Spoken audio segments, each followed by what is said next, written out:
and bless us with safety as we're here. And bless us in our future and the property, Father. Bless us to use it in ways pleasing to you. Forgive us of our sins, and thank you for everything you've done for us and continue to do on our behalf. It was funny. He has such a good sense of humor. At first he didn't. It was all really inappropriate. You would have really liked it. Oh, I would have liked that. Yeah. No. He was always inappropriate. He was funny. He just had this comedic relief where we'd be having like a tense moment. This is the time that tore apart the Brown family. A quiet, though sharp sadness that has brought them together, but revealed wounds no less deep that can never be restored. They are back with us. We are on Drama Unfiltered, where you will hear the real drama that takes place outside of the TV. Finally, today we explore the most hurtful and raw moment of sister wives, losing, which exposed the old wounds, made room for new regrets analysis, and if only for a period of time, provided hope for healing the family. Let's be honest, the divisions of the Brown family widened in front of the eyes of watchers of reality TV, Cody's favoritism, Janelle's quiet strength. The children are struggling to adjust because the power structure in the family continues to change. But after Garrison's death, all of that suppressed aggression exploded in such a way as to be raw and genuinely truthful.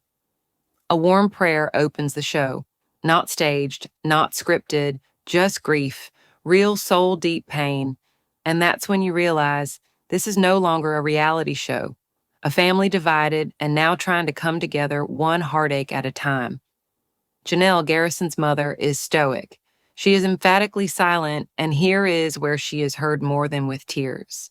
Her comments concerning her death of her son are a few and short, but when she does speak, it's cautious and specific, controlled.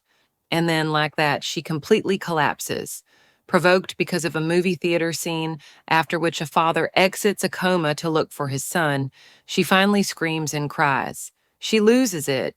At that precise point of time, their walls crumble, leaving no doubt apparent. She's not okay. None of them are.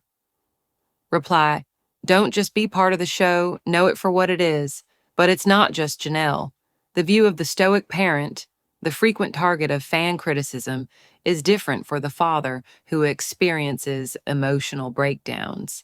He tries to lead, organize, stay strong, but there's a time when he's out with his kids taking them on sightseeing within Wyoming, and he just mutes out, staring, quiet.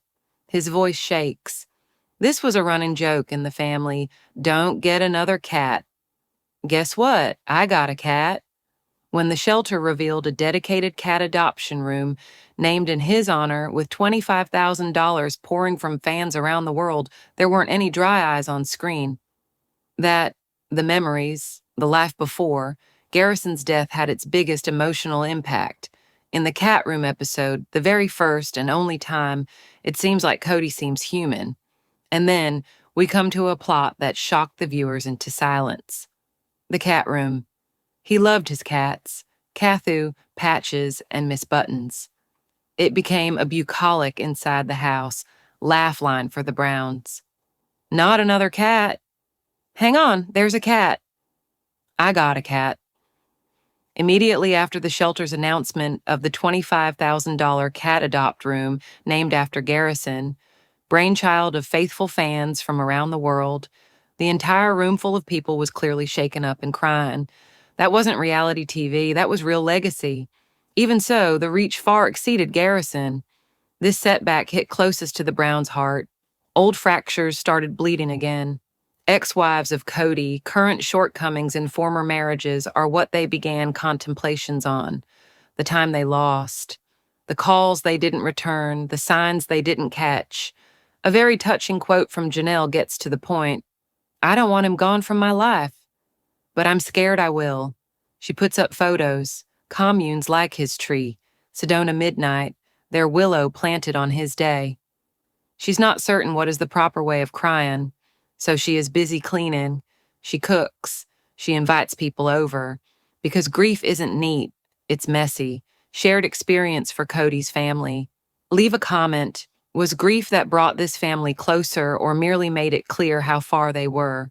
Reply, I'll never be able to witness his children growing up as if he were their grandma. The group was bombshelled by that revelation. All the future moments erased. No wedding, no grandkids, just silence. In those moments before the graveside explanation, the family tries as hard as possible to keep strong. The hugs are gut-piercing, though. The unspoken weight, the thoughts bouncing back and forth between them out of sight. What really floored and disappointed us isn't the death, but the havoc it portrayed. It's what death revealed, the truth behind the camera. Who steps up? Who disappears? Who avoids? Who breaks? In all the wailing, the kids were the most resilient, not their grown-up protectors. Raised in a complex family filled with many others, belonging to another kind of family, they did not have the sense of being strangers, but became real siblings. Even, however, in grief they were still connected. Janelle said it best. We wanted them to feel like they were part of one family rather than parts of different homes. And in that, they really delivered. They succeeded. Eventually, it transcends sister wives. It's about grief, regret, the truth that some love never was, or was too late to be. It emphasizes the importance of now reaching out instead of chasing the regret later. Speak with whatever needs to be said, forgive while time still allows. What do we cling to when that clock stops? Photos, a cat room, a tree named Sedona Midnight. We're pulled in by the chaos, not due to it. We go for reality when painful, because that's the only time it sounds true. This is probably why we're still watching, not for the facts, but for that little hope within the utter chaos there is still some place left for healing. This saw a turning point, fewer numbers and more about getting to the truth. And truth heals. Like, comment and subscribe. What hit you hardest? What will remain of Garrison's legacy ultimately?